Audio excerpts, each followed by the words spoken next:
Kapi 40 gradë shumë sot. Okej, përgatituni. Kjo ngroja edhe shtimi i temperaturave. Gjithsesi, çfarë thon mjekët Aulona si është mënyra më e mirë për ta nisur ditën? Po tani e di unë ku do dalësh ti, se tek sporti sigurisht. Ne nuk bëjmë dot ushtrime fizike, po do të flasim. Pak të flasim për sporti, po. Kjo është na ndihmon edhe gazetari Kristi Atlari që është në studion tonë dhe zotërin për të bërë një përmbledhje të shumë zhvillimeve që kanë ndodhur në fakt gjatë këtyre ditëve të fundit. Krist, mirëmëngjes. Ne kemi nxjerrë disa tema në fakt. Unë fakt do jam shumë kurioztare të di për këtë asamblen. Asambleja në fakt çfarë ndodh zhurmë e madhe ditët e fundit sepse vijon krisja, vijon përplasja mes Federatës Shqiptare të Futbollit dhe Komitetit Olimpik Shqiptar. Cila është arsyeja pse është bërë një ditë më parë? Është një konflikt që ka rreth 4 vite që më përpara ka nisur mes Kokshit dhe Federatës Shqiptare të Futbollit. Dje është mbajtur asambleja e përgjithshme e Federatës Shqiptare të Futbollit ku janë marrë një sër vendimesh, mes të cilave dhe një vendim ku është shkëputur çdo marrëdhënie juridike mes Federatës Shqiptare të Futbollit dhe Komitetit Olimpik. Përse?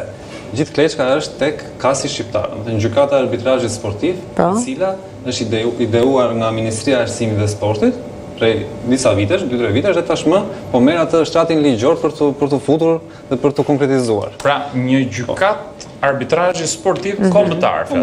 Kombëtar. Çdo sportist që ka një mosmarrveshje me klubin, shoqatën ku është, drejtohet, edhe nuk gjen zgjidhjet e federata vet, drejtohet kasit. Të paktën ky është plani i Ministrisë së Arsimit dhe Sportit. Cilat janë pretendimet e palëve? Tani, Federata Shqiptare nuk është dakord me propozimet që Ministria e Arsimit ka bërë në Komisionin Parlamentar. Dhe dje në asamble... Çfarë propozime shumë bërë? Zoti Duka ka bërë një propozim që kasit të jetë në mbikëqyrjen e Kokshit. Të jetë në mbikëqyrjen e Kokshit? Koksh, Komiteti Olimpik përfshin të gjitha federatat, atëherë duhet të merret edhe me pjesën e kasit shqiptar. Më thënë, këtu përfshin një trup 100 arbitrash dëgjova. Pra që ta bëjmë pak më të thjeshtë, edhe çështjet e futbollistëve do të duhet pastaj që merrin zgjidhje nga Komiteti Olimpik. Për këtë Federata Shqiptare nuk është dakord, zoti Duka shprehu një pak kënaqësi të madhe, i bëri thirrje dhe Komisioni Parlamentar mos e votoi. Ata kanë refuzuar dhe mbledhjet me Kokshin prej vitesh që janë bërë për të pjesë. Kanë dërguar ekspertë e tyre për të konsultuar në lidhje me ligjin, kanë dhënë ato kundërshtimet. Por, si duhet, Ministria e Arsimit e ka propozuar në Komisionin Parlamentar dhe madje është diskutuar në Komisionin Parlamentar të ndryshimet dhe pritet që të votohet edhe në Parlament të ndryshimet në ligj. Kështu që besoj... Kështu që betejë do të vijojë mes Federatës Shqiptare dhe Kokshit. Ka dhe diçka tjetër që në 2021-shin, kur Kokshi ka marrë një betejë, po them, jo vetëm për kasin, po një betejë dhe më të hershme mes palëve, kur zoti Fidel është zgjedhur në krye të Kokshit. Federata nuk e ka njohur, nuk ka qenë në mbledhje, në asamble. Federata e Futbollit? Po, Federata e Futbollit. Dhe për këtë e ka ndikur çështjen deri në kas në Lozan. Dhe ka marrë një vendim që e ka fituar në Lozan. Nuk e di e mbani mend apo ka pak kohë. Dhe tashmë në arbitrazh. Po, andaj ka nisur edhe krisja. Po.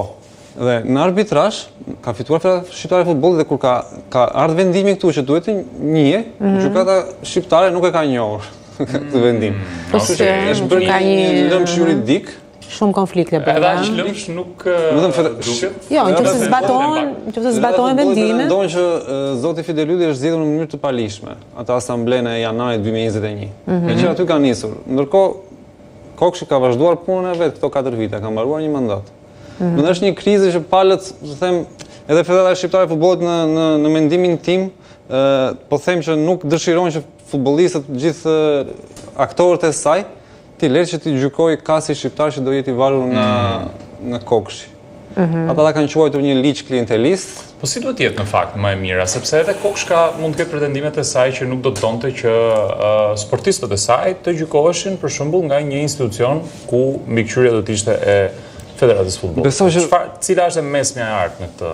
E mesme e artë mund të jetë që institucionet shtetërore, ndoshta gjyqësori të marrë pak më shumë pjesë te kjo. Do të jetë i pavarur normalisht, nëse do të japi po. Po dyshim, që mos mërziten asnjë nga palët, të jenë të gjithë të qartë me veten, besoj gjyqësori duhet të marrë një rol më të rëndësishëm. Dhe ata gjyqtarë që mund të zgjidhen, të jetë në mbikëqyrje, nuk e di, të krijohet një institucion thjesht për kasin shqiptar që mos jetë në mbikëqyrjen e askujt. Mendimi im, pastaj nuk e di. Sigur që do t'jetë një çështje që do të vijojë edhe gjatë ditëve. Besoj që po. Në këtë asamble të një ditë më parë pati dhe vendime pastaj nga ana sportive për mbarvajtjen e sezonit të ri. Final Four i kampionatit që ne... Pa nuk u tha që nuk do ishte më?